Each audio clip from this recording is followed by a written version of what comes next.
The secrets of the small shafts of the Great Pyramid. 6 underbar more items in the shafts. Part 3. In continuation of the previous video. The metal rods found in the north shaft definitely came from Morton Edgar, who explored the pyramid 9 times from 1909 to 1938, including several times in the 1920s, and not, as often reported, from Wayman Dixon. In 1931, during one of his expeditions in the Giza Plateau, M. Edgar met the 75-year-old William Kingsland, an engineer from the Isle of Wight. In his book The Great Pyramid in Fact and Theory, the following entry can be found in the chapter on the Queen's Chamber.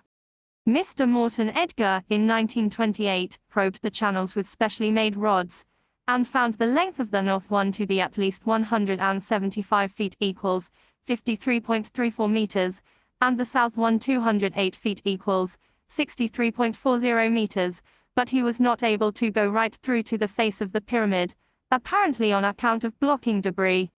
The Edgar brothers already reported in their 1910 book, The Great Pyramid Passages and Chambers, where they hid the rods they used to measure distance when they were not in the pyramid.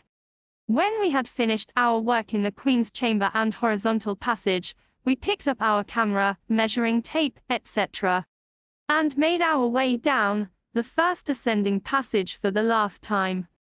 Then, taking a look into Aomaman's forced passage to make sure that none of our measuring rods had been left, therefore we always hid them in that place, when away from the pyramid, we climbed up the descending passage to the entrance, taking care not to give our heads a final knock against the low roof.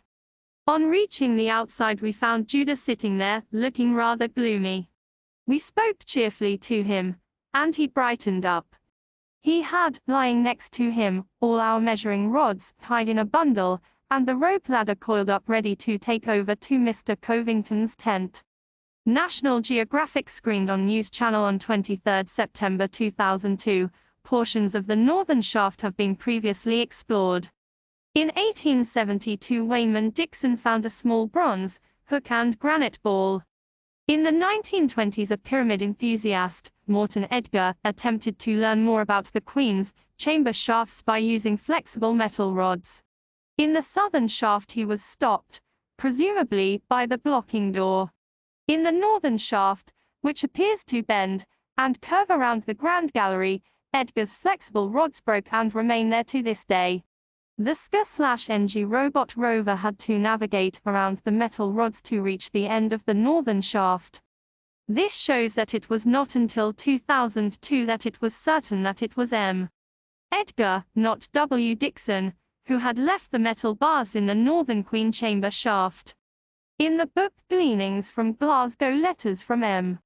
Edgar to Hugo Carlin are printed, in which Edgar describes his chest tests in detail. Some of the most important passages on this topic follow. The motive of the builders in so laboriously constructing 2 long air channels, which could not conduct air because of the incomplete inner ends, is unaccountable on any grounds other than that of symbolism. Edgar rules out the use of the Queen Chamber shafts as air ducts due to the closure in the Queen Chamber. If it were only the known few meters, he would not use the phrase 2 long air ducts. In a letter to Hugo Carlin dated December 11, 1946, he writes regarding his 4th visit to the pyramids in 1925. Because of my past work at the monument in 1909, 1912, and 1914 before the war, the authorities in this connection were prepared to attend to my representations on my 4th visit, in 1925. Although the Director General of the Antiquities Department was a Frenchman, Mr. Lecoux, his acting Director General was an Englishman. And, strange to say, his name was, for he is dead now, Edgar. And he came from Scotland too, Edinburgh. I told him that I regarded all this as a good omen. He laughed at this, but I have an idea that the fact of his name being the same as mine, and our both being Scotsmen, may have something to do with the sympathy the department showed to my requests. 1. Permission to clear away all the debris from the 4 corner sockets, and from the rock back to the core masonry of the building, thus thoroughly exposing these 4 sockets and their immediate surroundings. 2. To clear away the debris from the western section of the north base line, from the place where former work has been stopped at the exposed casing stones, to the northwest corner socket. 3.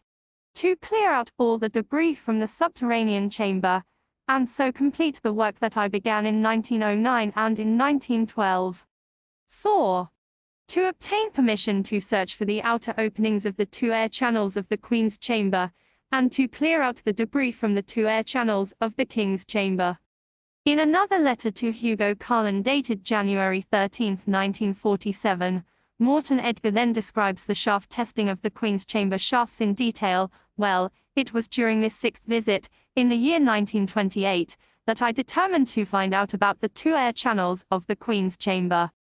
Wayneman Dixon of England, an engineer who was at work at Nile bridge making, and who communicated with Professor Smith constantly in connection with the Great Pyramid, did some good investigating work in the monument. It was in the spring of the year 1872 that he discovered the inner openings of the two air channels of the Queen's Chamber, as Smith points out in his books, quoted by Brother Russell. The words, "opened, April 1872, are roughly drawn on the chamber's walls above these openings.